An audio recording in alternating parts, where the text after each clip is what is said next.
I am neither left nor right. I believe it's time to evolve. Why? Because I don't believe anyone anymore. Canada, the United States, the entire Western world, it doesn't matter. A politician recently came to my door. He presented himself as a person running for office in my riding, a member of legislature in the province of Alberta. One of the most prominent members of our conversation was him saying proudly, quote, "I'm an oil and gas guy." My response was immediate. I said, no, you're not. If you're running for a position of trust in Alberta legislature, you are no longer an oil and gas guy. Your goal is to be employed by the public residing in this riding. Therefore, you are not an oil and gas guy unless you're still an oil and gas guy. Alternatively, I went to my Member of Parliament's public forum upon a social media site.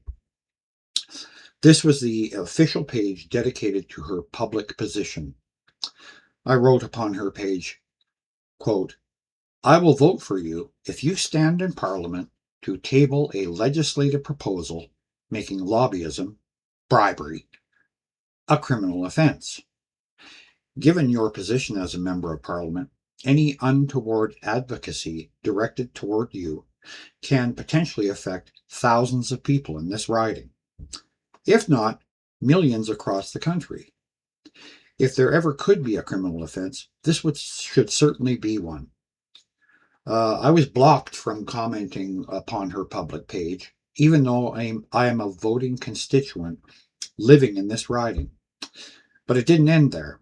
My IP address was flagged, preventing me from even going to her page. Then I was removed completely from that social media platform.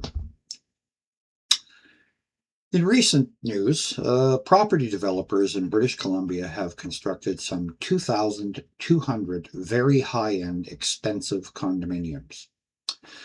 The rents upon some of these units average between $8,000 and over $10,000 per month. Given the present economy, the property developer can't sell these things. So now the public is going to buy them, and apparently, benevolently, the public is going to turn these expensive units into low-income public housing. This is a private firm that did not have the business acumen to build product for the present market conditions and tolerances. Therefore, you and I are on the hook to pay for it.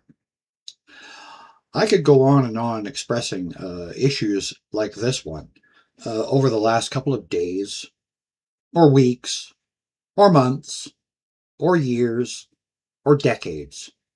I could tell you my personal homeowner property taxes went up by 21% this year, and lo and behold, we're building an oil pipeline from Alberta through British Columbia to a seaport. Meanwhile, we could only find two corporate partners willing to invest 10% into the construction of this pipeline to move their product. You and I personally are stuck paying for the rest of it. By now, I hope I've made it clear, not once did I say which flavor of the political spectrum I'm speaking about. I've not said left or right. I can assure you it's both sides. My question is this: when are we going to evolve? None of this works for you and me. If I could think of a word more aggressive than corruption, I would use it. It doesn't matter where in the Western world you live. It's the entire Western world. You can think of certain similar circumstances of this mafia where you live. All of this has to stop. Throughout history, it always has. It's only a matter of time before it does. The only question is, how many people will die this time? We all know an anecdote about Nero playing his violin while Rome is on fire. Do I have to go back further?